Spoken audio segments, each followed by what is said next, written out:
What if saving more money is actually making you poorer? Because for a lot of people across the United States and Europe, something strange is happening.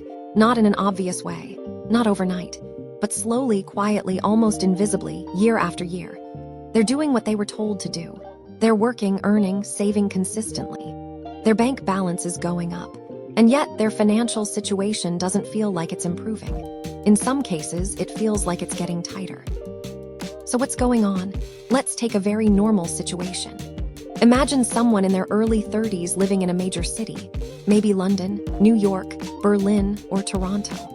They earn around $60,000 to $75,000 a year. After taxes, that might leave them with roughly $3,500 to $4,500 per month, depending on where they live. Now look at where that money goes.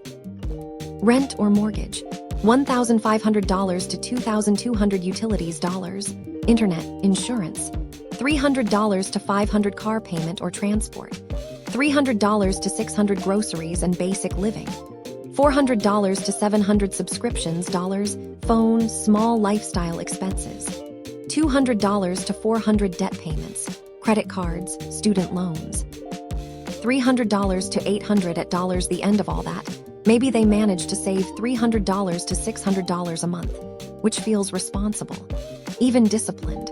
Over a year, that's $5,000 to $7,000 saved. After a few years, maybe $20,000 sitting in a bank account. On the surface, everything looks right. But here's the part most people don't see. While that money is sitting in the bank, the world around it is moving. And it's moving faster than that money is growing. Let's say inflation averages around 3% to 5% over time. Some years higher, some lower. But over a decade, it adds up. If you have $20,000 sitting in cash and inflation averages just 4% per year, the real value of that money drops significantly. In about 10 years, that same $20,000 doesn't buy what it used to. It might feel like you still have the same amount, but in terms of purchasing power, you've lost a meaningful chunk. Now here, where it becomes more uncomfortable. Most savings accounts don't keep up with inflation.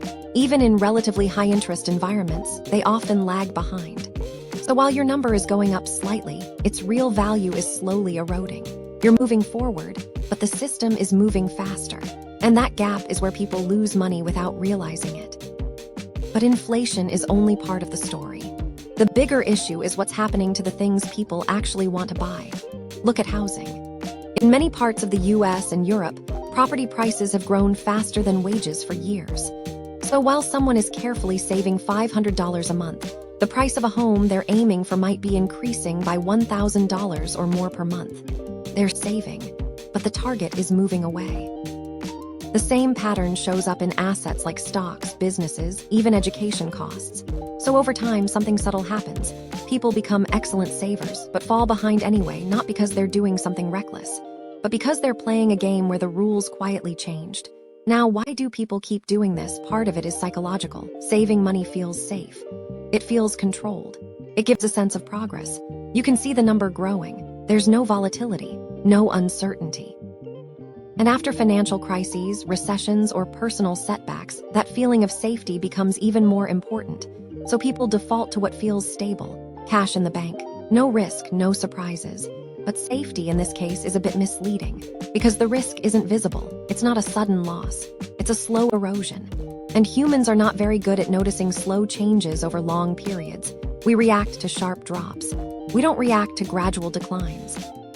So the system quietly works against that instinct.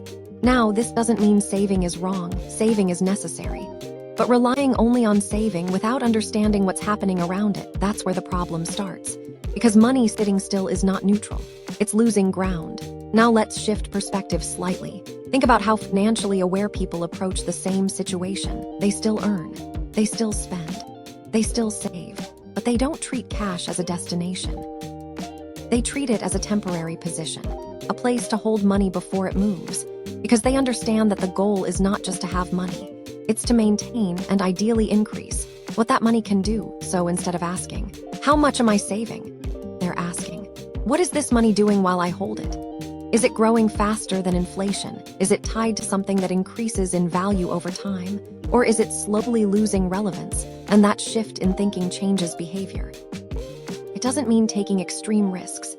It doesn't mean chasing trends. It means recognizing that the system rewards movement, not stillness. That assets tend to rise over time because more money enters the system. And that staying entirely outside of that process has a cost. A quiet one, but a real one. Over the long term, this difference compounds. Two people with the same income, the same discipline, and the same savings rate can end up in very different positions. One accumulates cash. The other gradually converts some of that cash into assets that move with or ahead of the system. 10 or 15 years later, the gap becomes visible, not because one worked harder, but because one understood what money was doing in the background, and the other didn't. So when people say, "I'm saving more but it doesn't feel like enough," they're not imagining it. They're noticing a real effect. They're just missing the mechanism behind it. And once you see that mechanism, the question changes. It's no longer just about how much you save. It's about where your money sits and what happens to it while it's there.